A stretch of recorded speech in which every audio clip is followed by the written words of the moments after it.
Students, आज हम kinematics में पढ़ेंगे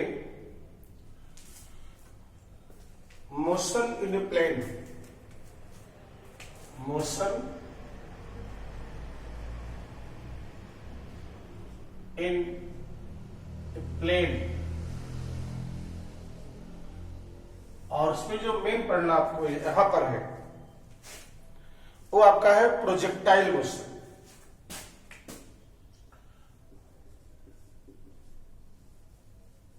प्रोजेक्टाइल मोशन, प्रोजेक्टाइल मोशन क्या है? जैसे अगर किसी बॉडी को वर्टिकली ऊपर की तरफ थ्रो किया जाए, प्रोजेक्ट किया जाए, तो बॉडी सीधे ऊपर जाएगी, फिर सीधे नीचे आएगी। मीन्स इसका जो पाथ होगा वो स्ट्रेट लाइन होगा, स्ट्रेट लाइन।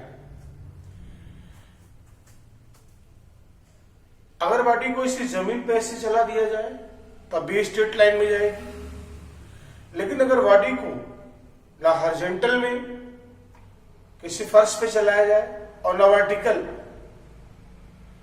अगर बॉडी को किसी एंगल पर प्रोजेक्ट कर दें, वर्टिकल से कुछ एंगल पे, वर्टिकल के अलावा किसी भी एंगल पर उसको थ्रो करें, तो बॉडी स्ट्रेट लाइन में ना चलकर कर्व पाथ पे चलती है, तब उसे कहा जाता है प्रोजेक्टाइल मोशन। प्रोजेक्टाइल मोशन जैसे मान लो किसी बॉडी को ऐसे थ्रो किया गया, इधर यू वेलोसिटी से थ्रो किया गया। वर्टिकल अगर थ्रो किए होते तो सीधे जाती, सीधे आती। अब हम इसको थीटा एंगल पर इसे प्रोजेक्ट कर दी तो बॉडी ऐसे तो जाएगी नहीं, कुछ इस तरह से आएगी, ऐसे जाके गिरेगी कहीं। इसे कहा जाता है प्रोजेक्टाइल मोशन। लेकिन एक चीज ध्यान रखें, वास्तव में जब कोई बॉडी प्रोजेक्ट की जा रही है तो ये कांस्टेंट फोर्स के अंदर वो गति कर रही है, मोशन में है। कांस्टेंट फोर्स ग्रेविटेशनल फोर्स है, वो कांस्टेंट फोर्स है। इस थोड़ी सी हाइट पर जाने पर ग्रेविटेशनल फोर्स पर कोई फर्क नहीं पड़ेगा। तो कांस्टेंट फोर्स अगर है और उसमें बॉडी अगर आप थ्रो कर रहे हो, किसी भी डायरेक्शन में थ्रो करो, तो उसके दो ही पाथ हो सकते हैं। कांस्टेंट फोर्स में किसी बॉडी के दो ही पाथ हो सकते हैं, या तो स्ट्रेट लाइन और या फिर प्रोजेक्टाइल और पैराबोलिक, पैराबोला, कर्व पाथ। जैसे मान लो हम सीधे फेंकेंगे तो निश्चित हो जाएगा, सीधे जाएगा, सीधे आएगा, स्ट्रेट लाइन। यानी ग्रेविटेशनल फोर्स किधर है? Vertically downwards, vertically downwards. तो हम किसी बॉडी को वर्टिकली डाउनवर्ड फेंके या डाउनवर्ड के अपोजिट अपवर्ड फेंके, मतलब जो फोर्स नीचे लग रहा है ग्रेविटेशनल, उसके पैरेलल या एंटी पैरेलल जब भी किसी बॉडी को आप थ्रो करोगे तब उसका पाथ होगा स्ट्रेट लाइन। लेकिन उस ग्रेविटी कांस्टेंट फोर्स के अतिरिक्त, उसके पैरेलल के अतिरिक्त, उस डायरेक्शन में जिधर फोर्स लग रहा है उसके अतिरिक्त किसी भी एंगल पर थ्रो करोगे तब बॉडी का पाथ होगा प्रोजेक्टाइल। एक चीज देख सकते हैं, मान लो यू वेग से इस बॉडी को फेंका थीटा एंगल बनाते हुए, तो इस यू का एक कंपोनेंट इधर होगा, यू कॉस थीटा, और एक कंपोनेंट वर्टिकल में जाएगा यू साइन थीटा। हम बता चुके हैं वेक्टर में आपको कंपोनेंट्स रेजुलेशन ऑफ वेक्टर। तो यू का दो कंपोनेंट हो गया, थीटा एंगल पर भी cos थीटा, वर्टिकल पर भी साइन थीटा। अब यू cos थीटा अगर यू से फेंके तो you cos theta you sine theta. अब यू cos थीटा हॉरिजॉन्टल है, ऐसे देखो यू cos थीटा ऐसे, हर जगह यू cos थीटा, ये कंपोनेंट हॉरिजॉन्टल ऐसे होगा यू cos थीटा। यहां गिरते समय भी इसकी जो वेलोसिटी होगी हॉरिजॉन्टल यू cos थीटा, और वर्टिकल हर जगह पर होगी यू साइन थीटा। लेकिन यू cos थीटा राइट में है, क्या इसके अपोजिट में माने लेफ्ट में कोई फोर्स लग रहा है? यू cos थीटा के अपोजिट डायरेक्शन में क्या कोई फोर्स लग रहा है? नहीं। अगर फोर्स नहीं लगेगा उसके अपोजिट में, वेलोसिटी के अपोजिट में, इसका मतलब यू cos थीटा के वैल्यू पर कोई भी फर्क नहीं आएगा, एक कांस्टेंट बना रहेगा। जैसे 10 मीटर पर सेकंड अगर आ गया हॉरिजॉन्टल कंपोनेंट, तो यहां भी 10, यहां भी 10, यहां भी 10, हर जगह पर उसका हॉरिजॉन्टल कंपोनेंट 10 होगा, क्योंकि उसके अपोजिट डायरेक्शन में कोई फोर्स नहीं। लेकिन यू साइन थीटा तो ऊपर है, ऊपर, बट ऊपर की तरफ जो कंपोनेंट है नीचे काम करता है ग्रेविटेशनल फोर्स, यानी एक्सेलरेशन तो नीचे है, डायरेक्शन एक्सेलरेशन का डायरेक्शन नीचे है। इसका मतलब अगर किसी बॉडी को ऊपर की तरफ फेंकोगे, ऊपर तरफ फेंक नहीं रहे, एक कंपोनेंट ऊपर जा रहा, और जो कंपोनेंट ऊपर जा रहा है वो वेलोसिटी ऊपर और नीचे लग रही है ग्रेविटी। इसका मतलब इस यू साइन थीटा का वैल्यू कांस्टेंट नहीं होगा, धीरे धीरे धीरे धीरे यू साइन थीटा कम होता जाएगा। जैसे किसी बॉडी को आप 10 मीटर पर सेकंड की वेलोसिटी से ऊपर फेंक दें, तो जब बॉडी ऊपर जाने लगेगी तो उसकी वेलोसिटी धीरे धीरे धीरे धीरे कम होगी, अंत में जाकर के जीरो भी हो जाएगी। अब वहां से बॉडी ऊपर नहीं जा सकती है, बॉडी लौटेगी, फिर फाइनल वेलोसिटी वहां पर हो गई जीरो। ऐसे ही अगर बॉडी ऐसे आ रही है, इसका मतलब यू साइन थीटा के अपोजिट ग्रेविटी काम कर रही है, ग्रेविटेशनल फोर्स काम कर रहा है, जिससे टाइम के साथ साथ यू साइन थीटा का मान घटता जाता है, डिक्रीज करता है, और हाईएस्ट पॉइंट पर यू साइन थीटा की वैल्यू घट के जीरो हो जाती है, जीरो। अगर ये वर्टिकल कंपोनेंट जीरो ना हुआ होता तो बॉडी और ऊपर भी जाती, तब लौटती। यहां से लौटने का मतलब हो गया कि हाईएस्ट पॉइंट पर जो वेलोसिटी का वर्टिकल कंपोनेंट है वो क्या होगा? जीरो होगा। तो इतनी बात तो समझ में आ गई। जब किसी हम बॉडी को यू वेलोसिटी से थीटा एंगल पर प्रोजेक्ट करते हैं तो उसके दो कंपोनेंट होंगे, एक हॉरिजॉन्टल होगा कंपोनेंट यू cos थीटा, एक वर्टिकल कंपोनेंट होगा you sin theta. You cos theta के विपरीत अपोजिट डायरेक्शन में किसी तरह का कोई फोर्स नहीं लगता, इसलिए यू cos थीटा की वैल्यू हर जगह कांस्टेंट बनी रहती है। लेकिन यू sin थीटा के अपोजिट डायरेक्शन में ग्रेविटी लगती है, एक्सेलरेशन ड्यू टू ग्रेविटी नीचे की तरफ है, इसलिए यू sin थीटा का मान जो है ये टाइम के साथ साथ धीरे धीरे डिक्रीज करता जाता है और हाईएस्ट पॉइंट पर घट के जीरो हो जाता है। फिर जब नीचे आएगा तो फिर धीरे धीरे बढ़ेगा, यू sin थीटा नीचे की तरफ बढ़ता है। तो पहले तो हमें ये देखना है कि ये जो पढ़ना क्या है, जब किसी बॉडी को थीटा एंगल पर प्रोजेक्ट किया गया तो इसका पाथ कैसा होगा? पाथ, ये पाथ कहलाता है, जिस पथ पर जा रही है इसका पाथ। पाथ कैसा होगा?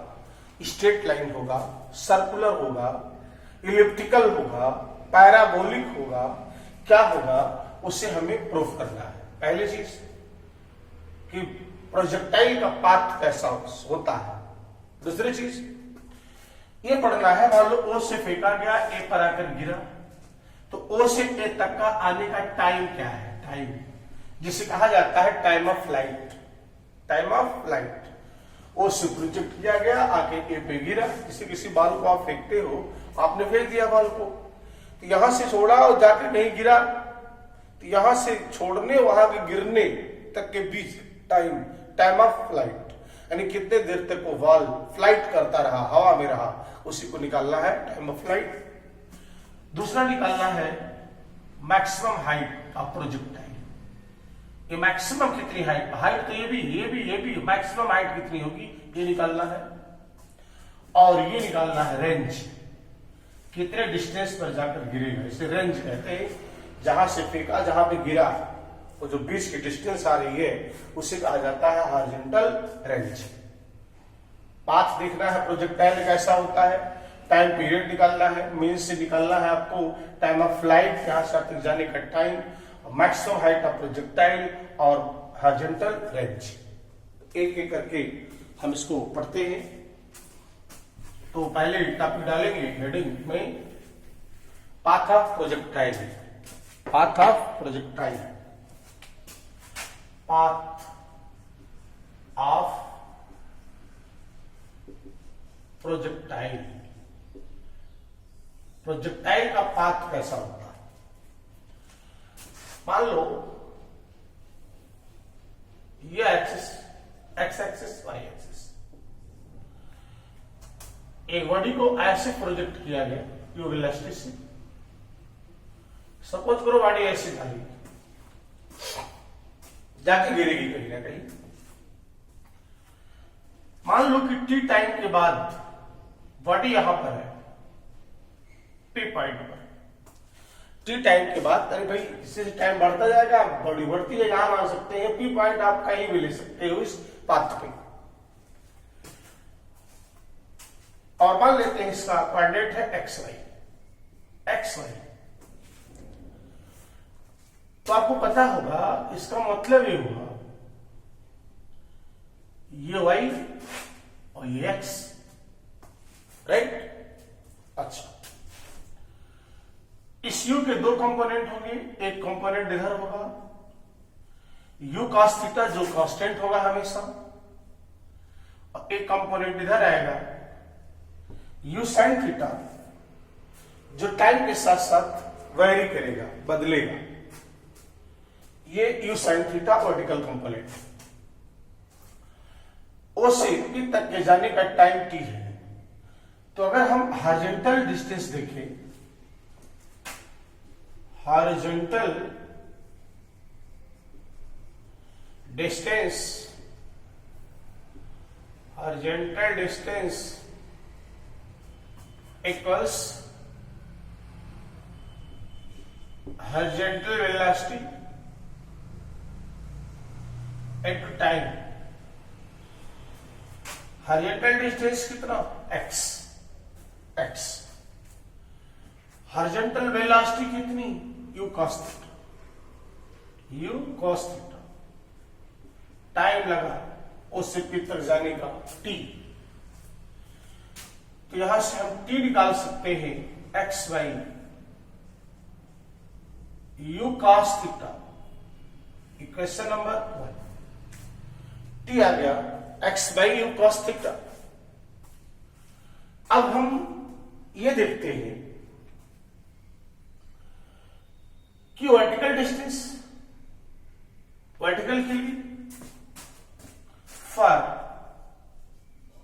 वर्टिकल हाइट या distance applying h equals ut minus half gt square formula. h और हाइट है y, ut minus half gt, minus इसलिए कि बॉडी का जो वर्टिकल कंपोनेंट ऊपर है, बॉडी ऊपर जा रही है, और जब ऊपर बॉडी जाती है तो हम प्लस जी ना लेके माइनस जी लेते हैं, क्या आता है minus half gt square. Vertical component y है, हॉरिजॉन्टल कंपोनेंट है u cos थीटा।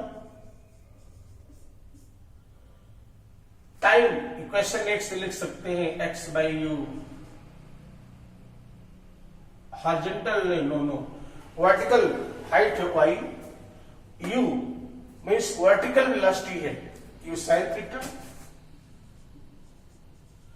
t की वैल्यू यहां से x by U cos theta minus of g, t की जगह पर x by U cos theta का होल स्क्वायर। अच्छा, u cancel, x sine theta by cos theta tan theta, X tan theta minus G X square by 2 U square cos square theta. Body जिस path पे चल रही है उस path का equation है, जिस पाथ पे चल रही है इस पाथ का इक्वेशन है y equals x tan theta minus D x square by 2 U square cos square theta. अब हमें ये देखना है कि ये जो पाथ इक्वेशन आ रहा है ये किसका इक्वेशन है। वास्तव में अभी आपको पता नहीं है, मैथ में पढ़ेंगे अभी। कि जैसे मान लो x प्लस 2y इक्वल्स 5, ऐसे कोई इक्वेशन लिखा है, x में 1 पावर y में 1 पावर, ये रिप्रेजेंट करता है आपका स्ट्रेट लाइन का इक्वेशन है। लेकिन अगर ऐसे लिखा है x में 2 पावर हो y में 2 पावर हो, x और y स्क्वायर का कोएफिशिएंट बराबर हो, तो ये रिप्रेजेंट करता है सर्किल। इस सर्किल का इक्वेशन है, आप मैथ में पढ़ोगे। लेकिन अगर ऐसे है y स्क्वायर इक्वल्स 4x या x स्क्वायर इक्वल्स 3y, कुछ भी हो कांस्टेंट, x में 1 पावर हो y में 2 हो, या y में 1 पावर हो x में 2 हो, तो ये रिप्रेजेंट करता है पैराबोला। ये पैराबोला का इक्वेशन होता है, ये सर्किल का इक्वेशन होता है, ये स्ट्रेट लाइन का इक्वेशन होता है। ऐसे इलिप्स का, हाइपरबोला का, तमाम तरह के आपके पाथ या मिलेंगे तो वहां पर इक्वेशन उनका अलग अलग होता है। इतना आप समझे अभी, x और y दोनों में 1 पावर स्ट्रेट लाइन, दोनों में 2 पावर हो और कोएफिशिएंट बराबर हो, जैसे 1 1 यहाँ दोनों पर है, इसका मतलब सर्किल। लेकिन यहाँ पर x की 2 पावर हो, y का 1 पावर, या x का 1 पावर y का 2 पावर हो, तो रिप्रेजेंट करता है पैराबोला। ये पैराबोला का इक्वेशन है। तो इसको जरा देखिए, लेफ्ट में देखो, इधर y का 1 पावर है, 1 पावर, और x में सेकंड डिग्री का इक्वेशन है, second degree 2 power, quadratic question है, x पर 2 x पर 1। आप कहोगे 1 भी है 2 भी है, तो क्या हो, तो सेकंड डिग्री इक्वेशन कहलाता है। ax square plus bx plus c, छोटा पावर थोड़ा दिखाया था, पावर बड़ा दिखाया था। ये सेकंड डिग्री का क्वेश्चन है, 2 डिग्री क्वाड्रेटिक क्वेश्चन है। तो ये x में सेकंड डिग्री क्वेश्चन है और y में 1 डिग्री है। इसका मतलब रिप्रेजेंट्स पैराबोला, रिप्रेजेंट्स पैराबोला। तो path of projectile is parabolic. अगर आपसे पूछा जाए कि प्रोजेक्टाइल का पाथ कैसा होता है, तो आप लिखेंगे path of projectile is parabolic. ये भी याद रखना है। इसको सबसे पहले गैलीलियो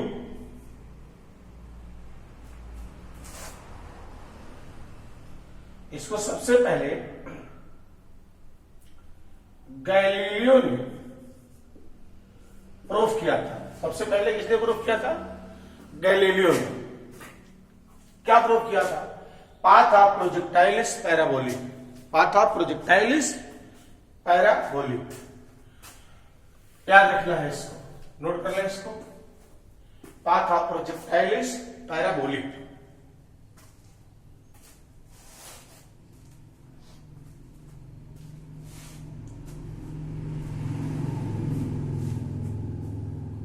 इस पे डायरेक्ट क्वेश्चन भी आते हैं।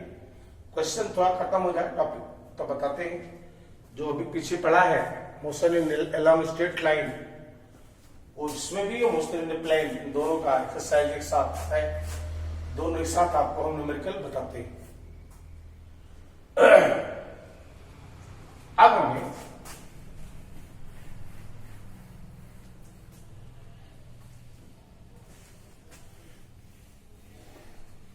और फार्मूले निकालने हैं इसमें।